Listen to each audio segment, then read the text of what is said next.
les amis, on est sur le deuxième daily vlog. Enfin, si j'ai réussi à monter le tout premier, ça va être pour cet après-midi, puisque ce matin, le programme, c'est d'aller aux courses. Voilà, il faut remplir le frigo. Je me suis fait une petite liste. J'ai prévu quelques recettes pour cette semaine. On en fera peut-être ensemble. Je verrai, parce qu'il faut que je trouve les ingrédients. Et il y a certains trucs, je sais pas si je vais les trouver ou pas. We'll see.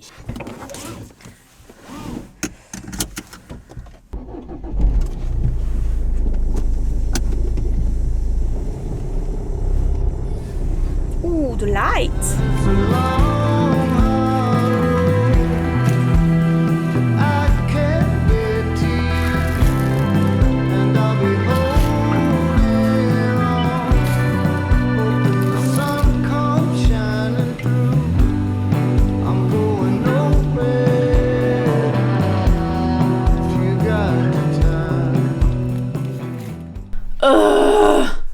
J'en peux plus. Les courses, c'est pas genre le truc que je déteste faire, mais quand je rentre, ranger les courses, pour moi c'est le pire.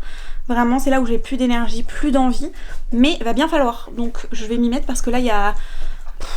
En fait j'ai du bordel à ranger et les courses à ranger. Je vais pas vous faire un haul courses parce que j'ai acheté trop de trucs. Mais j'ai prévu de faire quelques recettes. Attendez, je vais vous poser. Vous êtes sur ma poubelle quoi, mais ça fonctionne super bien en tant que trépied. Vous allez voir aussi tout mon bordel dans ces daily vlogs, mais c'est pas grave. Bref, je disais, j'aimerais tester pas mal de recettes cette semaine. Donc je vais faire ça avec vous. Je vous montrerai du coup ce que je vais acheter à ce moment-là, ça sera plus pertinent. Et notamment tout à l'heure, si j'ai le temps, on testera une recette de fausse mozza vegan. J'ai trouvé tous les ingrédients, je savais pas si j'allais trouver, mais en Biocoop, ça a été nickel. En vrai, j'adore la mozza, mais vous savez qu'en tant que vegan, je n'en mange plus. J'ai pas forcément trouvé chaussure à mon pied dans ce qui se faisait de façon industrielle. Je remplace beaucoup par de la fausse feta vegan qui, pour moi, fonctionne beaucoup mieux.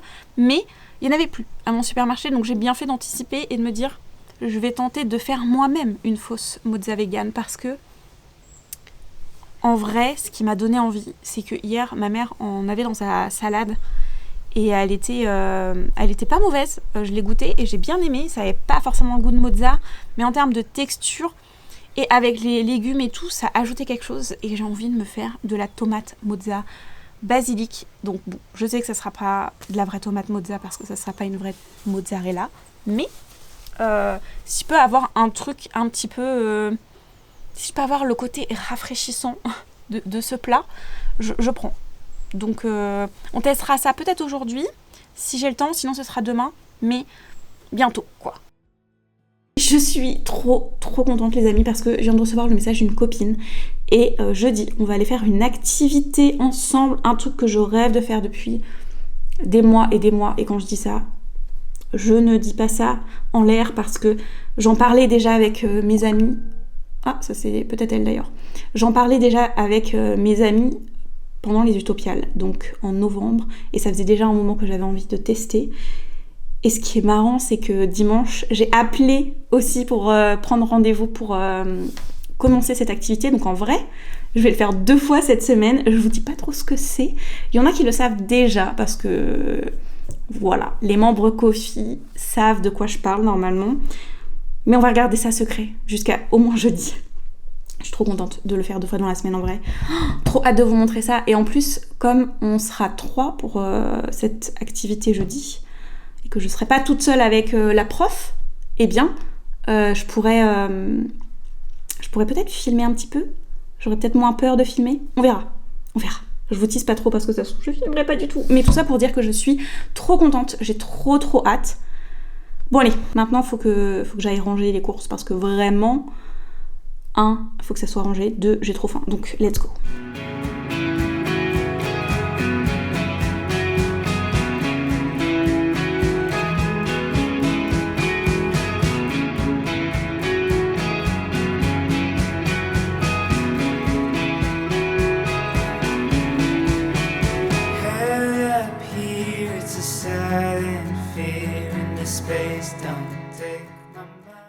La petite recette de mozza vegan est reportée parce que j'avais oublié un détail, c'est qu'il fallait faire tremper des graines de tournesol décortiquées pendant 4 heures. Il est presque 18h et j'ai rien mis à tremper, donc on va faire ça demain, c'est pas grave.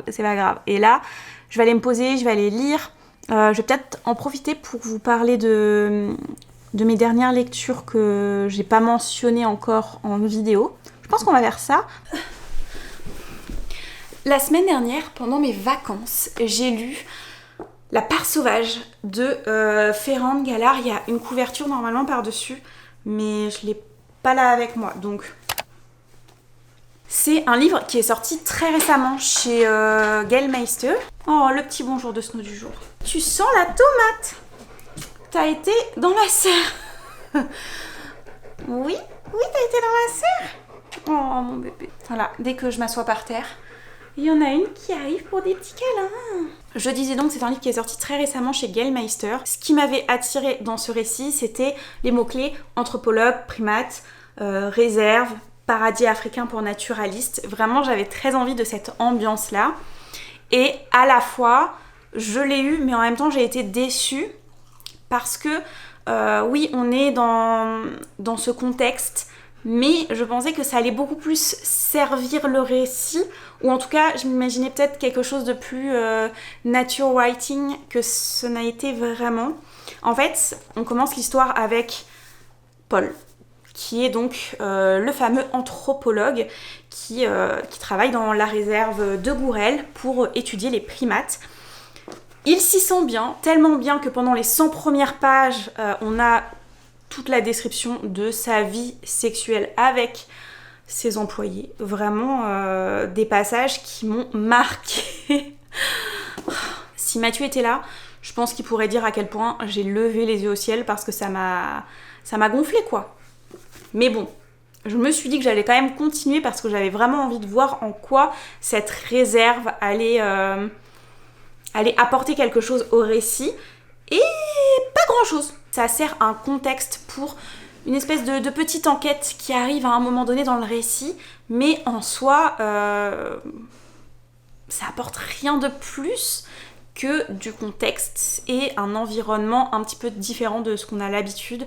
Et c'était pas ce que je recherchais vraiment le côté nature, le côté apprendre des choses sur les primates, avoir vraiment le primate au premier plan du roman. Et en fait non, c'est Paul, c'est son histoire, c'est sa propre personne, et tout ce qui tourne autour de lui ne me plaît pas forcément. Vous l'avez compris déjà, tout l'aspect sexuel qu'il y a dans ce roman. Alors il n'y a pas forcément des descriptions de ses rapports sexuels ou quoi, mais on se rend très vite compte que il a baisé tout le monde dans la réserve, quoi, hein. D'ailleurs ça lui retombe dessus parce qu'il a une plainte, on ne sait pas exactement de quoi, mais on imagine que c'est lié à des agressions sexuelles, que lui forcément il nie, et qu'en fait à la fin on se rend compte que apparemment c'est lui qui a raison et c'est pas l'autre nana, mais on sait pas non plus pourquoi parce qu'en vrai on la croise jamais cette fille, et c'est juste pour s'apitoyer sur son sort, sur ce qui lui arrive, sur sa situation, et no. Ça ne l'a pas fait avec moi, on sent que c'est écrit par un homme, et c'est en plus pas ce que je recherchais dans ce roman. Vraiment l'histoire c'est pas du tout ce vers quoi je voulais aller. Donc bon, déçue, c'est dommage parce que la couverture est sublime, mais c'est comme ça. Je vous parlerai demain, je pense, de ma lecture en cours. Je vais encore avancer un petit peu dedans pour avoir quand même quelques petites choses à vous en dire. Et là, je vais juste profiter d'avoir un petit peu de temps pour me poser, quoi. Voilà.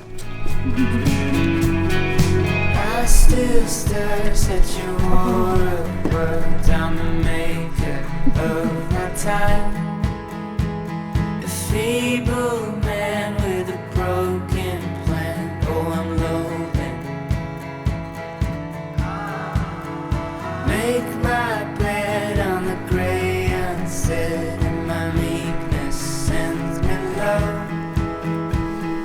I stood fair but you still weren't there, so you chose it.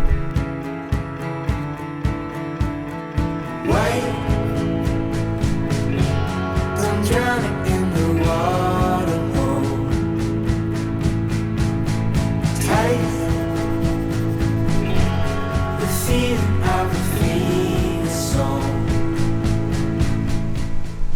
suis abonnée à un Patreon et la personne qui alimente ce Patreon, enfin c'est pas vraiment un Patreon parce que c'est sur son propre site internet, mais c'est un peu le même principe.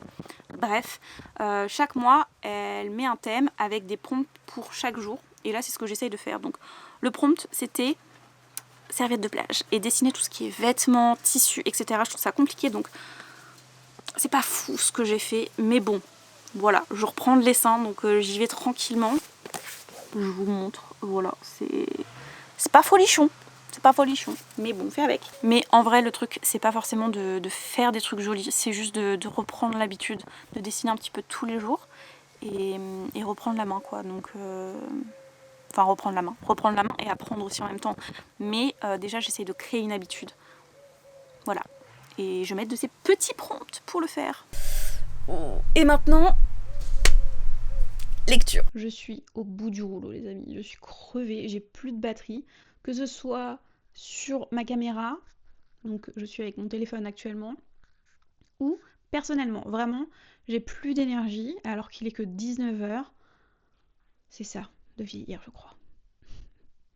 En vrai, j'ai jamais tenu le soir, donc ça m'étonne pas. Je vais donc me poser maintenant et on va arrêter là le daily vlog du jour. Je vous dis à demain. Merci d'avoir été présent jusqu'au bout.